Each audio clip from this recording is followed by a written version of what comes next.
इससे पहली वीडियो में आपने देखा कि विक्रम बेताल को लेकर चल पड़ता है और विक्रम को एक कहानी सुनाता है जो कुछ इस प्रकार है कि काशी में प्रताप मुकुट नाम का एक राजा राज्य करता था।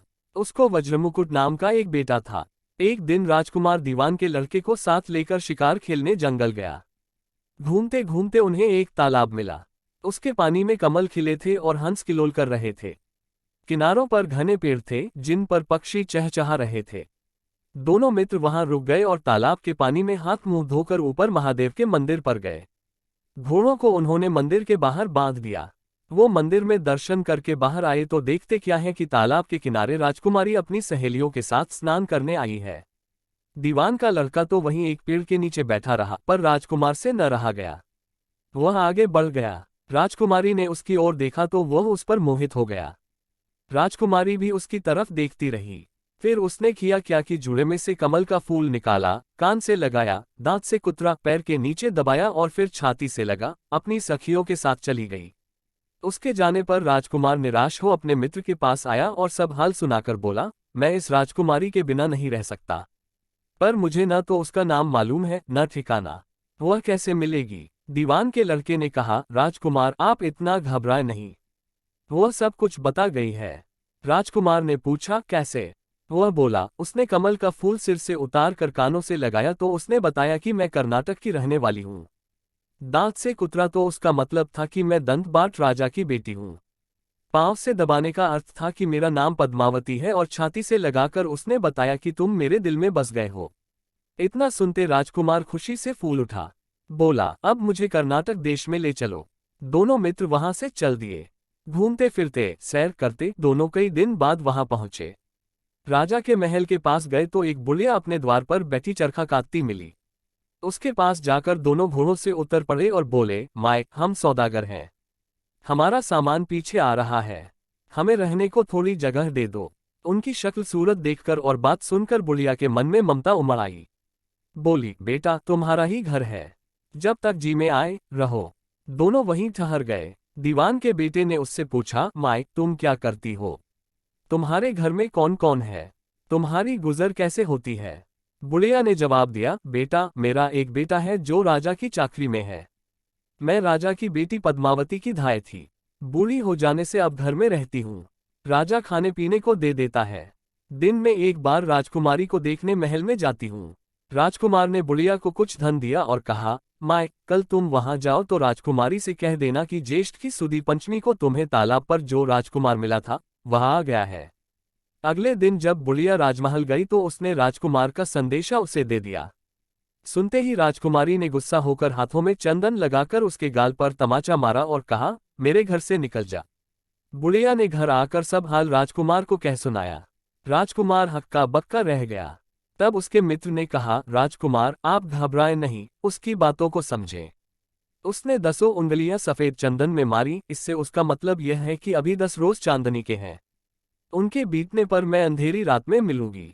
10 दिन के बाद बुढ़िया ने फिर राजकुमारी को खबर दी तो इस बार उसने केसर के रंग में 3 उंगलियां डुबोकर उसके मुंह पर मारी और कहा, भाग यहां से।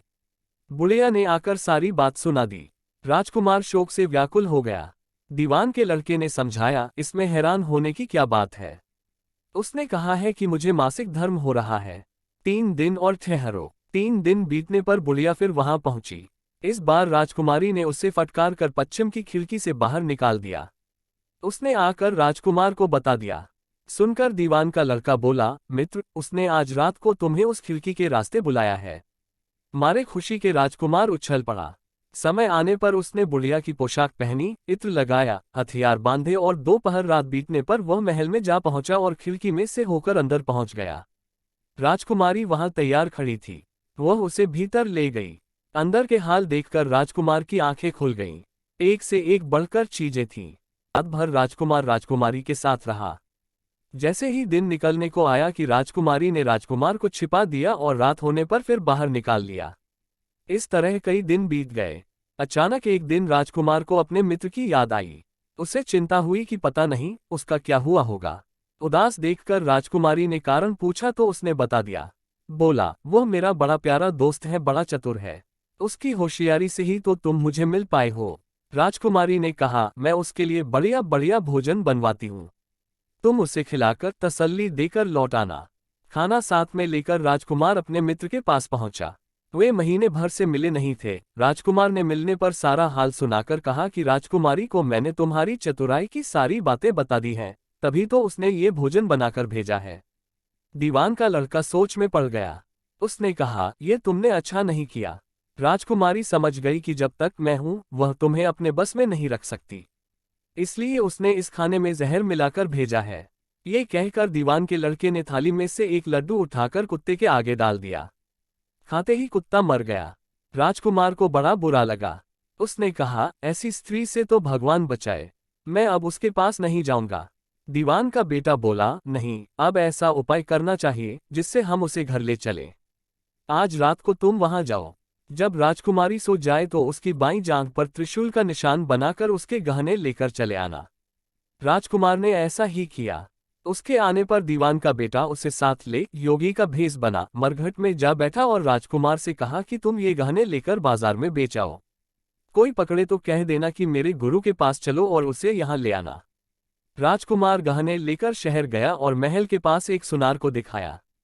देखते ही सुनार ने उन्हें पहचान लिया और कोतवाल के पास ले गया। कोतवाल ने पूछा तो उसने कह दिया कि ये मेरे गुरु ने मुझे दिए हैं।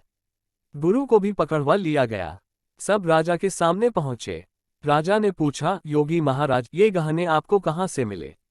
योगी बने दीवान के बेटे ने कहा, महाराज, मैं मसान में काली चौदस को डाकिनी मंत्र सिद्ध कर रहा था कि डाकिनी आई। मैंने उसके गहने उतार लिए और उसकी बाईं जांघ में त्रिशूल का निशान बना दिया। इतना सुनकर राजा महल में गया और उसने रानी से कहा कि पद्मावती की बाईं जांघ पर देखो कि त्रिशूल का निशान तो नहीं है। रानी ने देखा तो था। राजा को बड़ा दुख हुआ। बाहर आकर वही योगी को एक ओर ले जाकर बोला, महाराज, धर्मशास्त्र में खोटी स्त्रियों के लिए क्या दंड है? योगी ने जवाब दिया, राजन, ब्राह्मण, गौ, स्त्री, लड़का और अपने आश्रय में रहने वाले से कोई खोटा काम हो जाए तो उसे देश निकाला दे देना चाहिए। ये सुनकर राजा ने पद्मावती को डोली में बिठाकर जंगल में छुड़वा दिया। राजकुमार और दीवान का बेटा तो ताक में बैठे ही थे। राजकुमारी को अकेली पाकर साथ ले अपने नगर में लौट आए और आनंद से रहने लगे। इतनी बात सुनाकर बेताल बोला, राजन, ये बताओ कि पाप किसको लगा है? राजा ने कहा, पाप तो राजा को लगा। दीवान के बेटे ने अपने स्वामी का काम किया। कोतवाल ने राजा का कहना माना और राजकुमार ने अपना मनोरथ सिद्ध किया। राजा ने पाप किया जो बिना विचारे उसे देश निकाला दे दिया। राजा का इतना कहते ही बेताल फिर उसी पेड़ पर जा लटका। राजा वापस गया और बेताल को लेकर चल दिया। बेताल बोला, राजन, सुनो, एक कहानी और सुनाता हूँ। तो दोस्तों, विक्रम और बेताल की कहानी आपको कैसी लगी हमें कमेंट करके बताएं और आगे की कहानियों के लिए चैनल को सब्सक्राइब करें।